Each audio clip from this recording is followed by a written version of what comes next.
Hey everybody, it's Julia. You guys have put in some comments in the past that you were interested in talking about safety on the stairs. So I'm going to do a little video demo today to talk you through some things about how to use your big movements to help you be more safe on the stairs. So number one thing, you want to always focus on your big base of support, right? So we're going to keep the feet nice and wide. Also using a big hand grasp on the rail, so no holding onto it with the fingertips. So if you start to go up, you want to think of a big lift of the foot to clear the step. Big lift. So you kind of have to think of overshooting the step every time and using that big grasp to reach up as you come up the stairs. So once again, things that sometimes you might not have to think about, you have to think about a little bit more. Now, let's say that still doesn't feel quite safe for you. You tend to catch the toe on the stairs a lot. Another trick that you can do is letting your feet meet on the stair.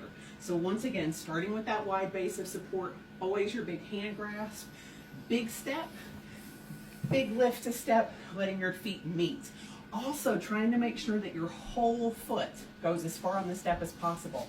I have giant feet. I'm in an older house and my heel hangs off a little bit. If you can get your whole foot on, try to get it on. So once again, big grasp, big step up, big step to that wide base. Big grasp, big step, big wide base. Getting that whole foot on.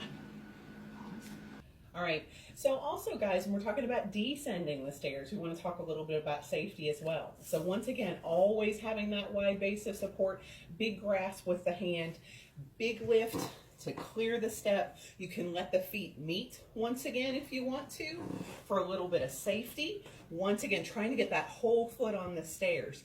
If you feel you need to, you can turn sideways and hold with both hands and take a big step down and let the feet meet with that big hand grasp on the railing. If you don't feel all that is necessary, wide base of support, reciprocal pattern, big lift of the feet, making sure that whole foot lands really consciously on the stair. If you'll notice here, what I'm showing is a little bit of a contrast tape on the step. Sometimes with visuospatial issues and Parkinson's, it can be hard to see the edge of that tape.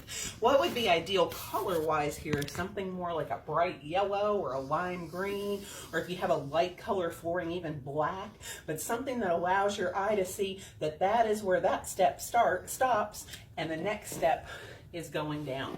So trying to have that on the edge of either all your steps or say the last two or three. I just put it on one as a sample. So once again, that big whole foot on the step all the way down.